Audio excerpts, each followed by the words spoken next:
So we know that there's millions of people that make the Hajj or the pilgrimage to Mecca and walk around the Kaaba and do all these ritualistic things. But my question has always been, where is this money going? Who's receiving this money? And how are they spending this money? Now, according to the Quran, this money is supposed to be spent in the cause of Allah. And now, what is the cause of Allah? Well, let's look at it. Okay, there are several verses in the Quran that mention spending in the way of Allah, including 47:38. This is in the Holy Quran. Here you are, those invited to spend in the cause of Allah, but among you are those who withhold out of greed, and whoever withholds only withholds benefits from himself, and Allah is free of need while you are needy.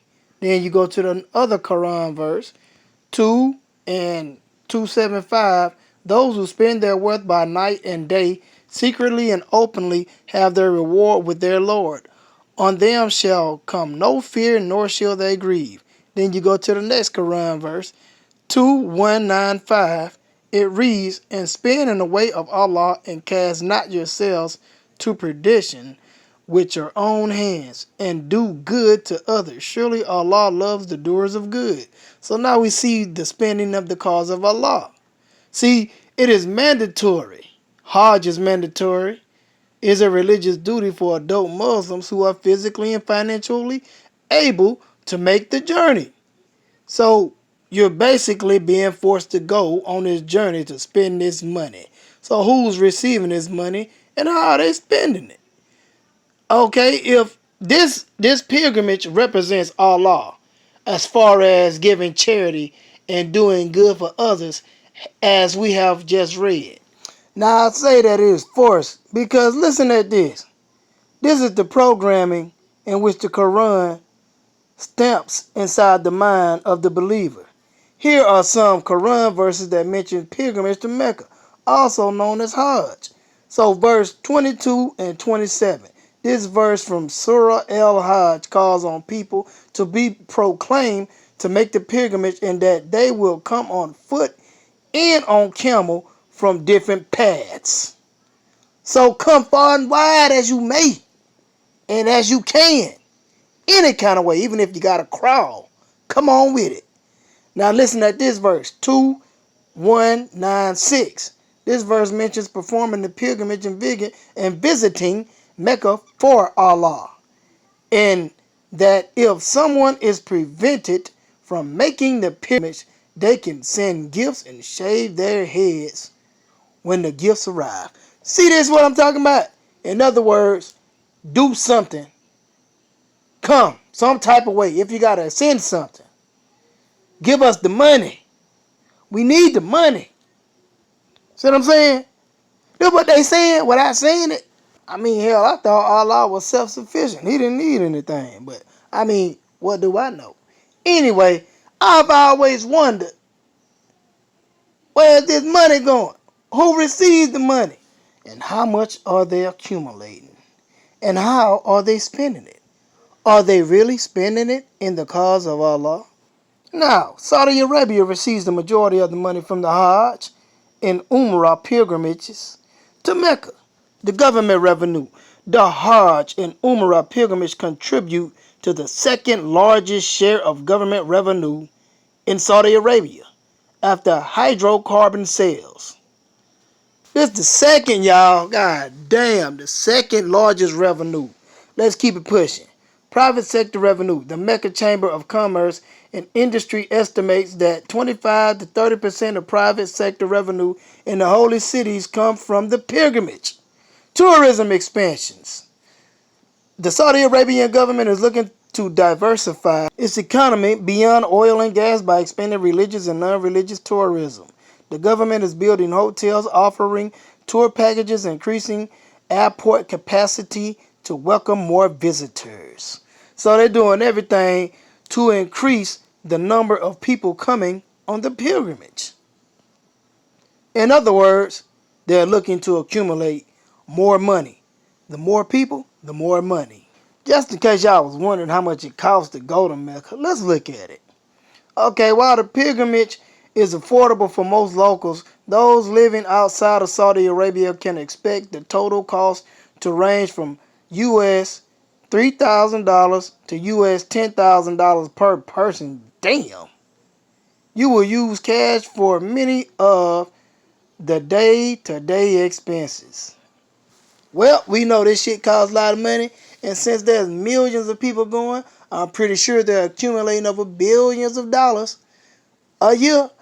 Well, let's look at it, y'all, and see exactly how much they're accumulating a year. Saudi Arabia earns an average of $10 to $15 billion a year from the Hajj and another $4.5 billion from the 8 million visitors making the Umrah, a non-obligatory pilgrimage to Mecca that can be performed at any time except during the Hajj period, with numbers peaking during Ramadan. So they banking in money, y'all. They big banking money off everybody. And they're supposed to be spending this money in the cause of Allah. Now again, the cause of Allah is spending out of charity and doing for one another, those that are less fortunate. Now let's read the Quran verse when it comes to spending in the cause of Allah. Okay, when you go to verse 2195, it states that people should spend in the cause of Allah and that they should not let their own hands destroy themselves by withholding. They shall not destroy themselves by withholding. The verse also states that Allah loves those who do good. Now, let's see exactly how these people are spending this here money that they are receiving. Remember, they are bringing in billions of dollars a year. Can you fathom a life where your daily commute is aboard a private jet? Your weekend escape is on a mega yacht grander than the Titanic? And your car makes Batman's wheels look like a child's toy? Well, that over-the-top lifestyle of luxury is just an average day for Saudi Arabia's Crown Prince Mohammed bin Salman. If you dream of golden champagne and excessive extravagance, watch as we take you into the outrageously luxurious ways this ultra-rich prince travels. He heads a family worth almost $2 trillion, and his personal fortune stands at $20 billion.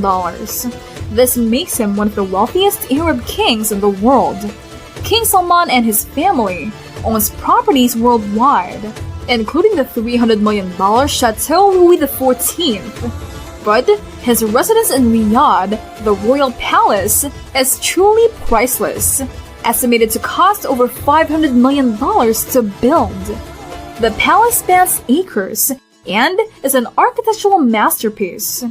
He also owns several ultra-luxurious private jets worth over $2 billion, but he prefers to travel abroad on his Boeing 747, which alone costs over $500 million. Extravagant weddings. Arab billionaires take wedding celebrations to a whole new level with no expense spared. The extravagance and grandeur of their wedding functions are nothing short of breathtaking. The event lasts for a week with multiple parties, each one grander than the last. These weddings are often attended by hundreds or even thousands of guests, and the guests are treated like royalty. The decor of the wedding venue is elaborate and opulent, with no detail overlooked. From stunning floral arrangements to intricate lighting designs, every aspect of the wedding is carefully planned and executed. Food is another area where no expense is spared. Arab billionaires hire the best chefs from around the world to create a culinary experience like no other. Guests are treated to an array of dishes from different cuisines, including local delicacies and international favorites. All these exotic cars belong to one man, the Sultan of Brunei. His collection boasts 9,000 supercars, many custom-made just for him. His $1.3 billion palace is so vast, it's in the Guinness World Records. 1,700 rooms, 400 Ferraris in one garage, and a $27 billion net worth. The Sultan is the world's biggest spender. He drops $10 million monthly and paid Michael Jackson $17 million for his 50th.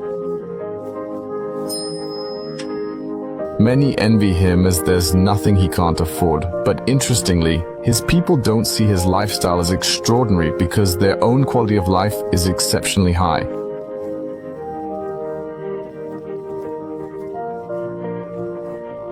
So with the little that we do know, do y'all feel that these billionaires and millionaires are spending in the cause of their Allah, of their God?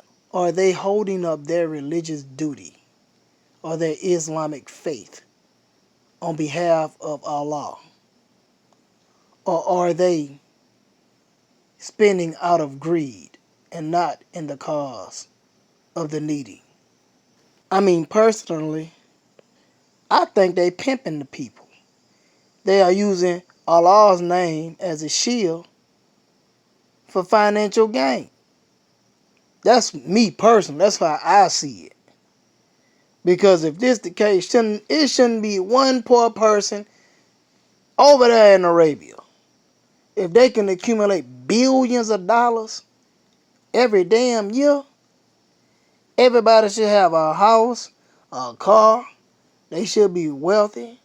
There should be businesses every damn well. They should be able to turn that desert into a tropical forest if they want to. Anyway, tell me what y'all think about it.